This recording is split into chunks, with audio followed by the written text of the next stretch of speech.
So there's been many changes over the year. When we first started out, our congregation consisted mainly of Holocaust survivors. I was the young kid on the block, and these were very special people.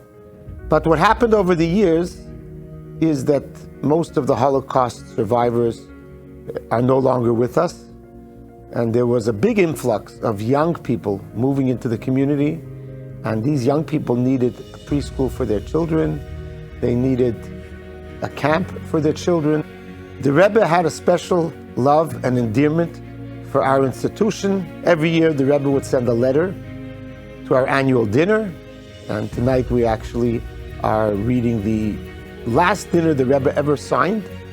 The day before the Rebbe signed this letter, we went to the Rebbe with a drawing of what was then our new looking shul, which is the Eastern building, which used to be part of a shopping center. And the Rebbe said, this is a matana. He asked if it's a matana, if it's a gift for the Rebbe, and the Rebbe actually took it and it went into the Rebbe's library. And tonight we want to give the Rebbe a new matana. Tonight we want to give the Rebbe a new gift, because the Rebbe always encouraged us, as mentioned, when we first bought the shopping center, the Rebbe told us that we should soon tell him that the new building is too small. And boy, is this building too small. There's literally no place for davening, no place for learning, no place for the preschool kids, no place for the Camp Gan Israel children. And my daughter-in-law, Andy, wouldn't brag, but I'm going to brag, that the preschool is very unique. 15 years ago, my husband and I moved down here to South Florida, and we started our own community in Hollywood. But in an effort to meet some new families and meet some kids in the neighborhood, we started with a Mommy and Me, which quickly turned into a preschool. And back then we opened one classroom, and as those classrooms filled and the need continued to grow, we expanded the school. Every year we added a classroom or two classrooms until we took up the entire space in the building that we have, which is now 8 classrooms.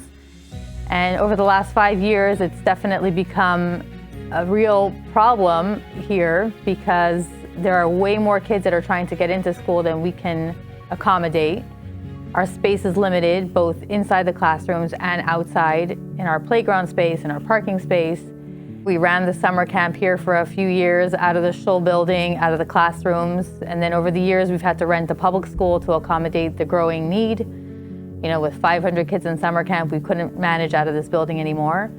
And this year, we almost didn't get the public school because they're giving us a hard time about using their space. And we just need to have a space of our own that can accommodate our summer camp, our preschool, that has fields, that has outdoor space, that has a gym, that has a common area, that has classrooms that we can accommodate our kids. And there are so many kids in the community that we need to accommodate, that we want to accommodate. But we get phone calls daily that we have to turn down. People from the community, people that are moving in over the years, people that are coming from other neighborhoods because they hear our school is a good school. And it's so hard to turn down families that are just begging for a spot in our school. Sometimes even siblings of kids who have been in our program before who want to come back with a younger sibling, we now have to turn down because there's no space in those classrooms. And parents beg and cry, and please, you need to accommodate us. How could you not have space for us? Just squeeze one more kid, just one more in the classroom. The parents always tell us, like, why don't you just expand? Put another classroom, start another floor, open another building. You know, you have so many kids that are trying to get into school. Why don't you just make it happen? And honestly, our problem is space.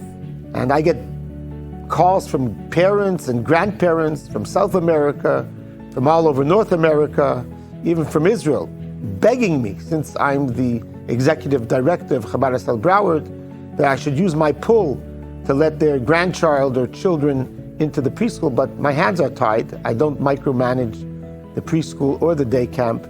It is what it is.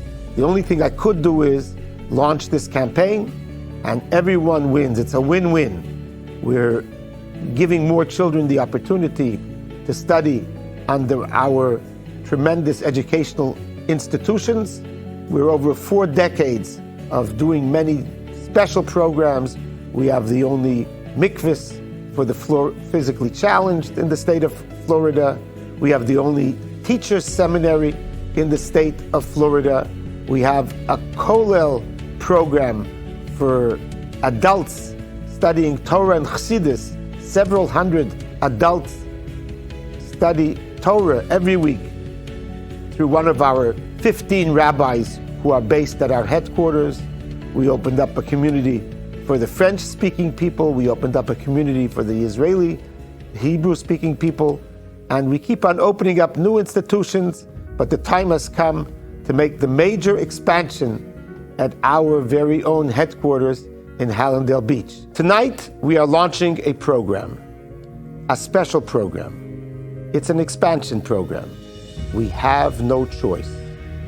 We are launching an $18 million program to quadruple the size of our headquarters. Currently, the two buildings of our headquarters add up to 15,000 square feet.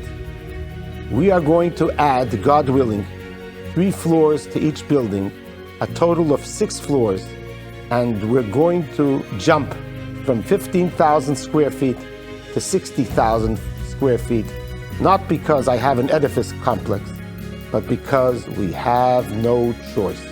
And it's going to happen faster than we can imagine, because when there's a will, there's a way.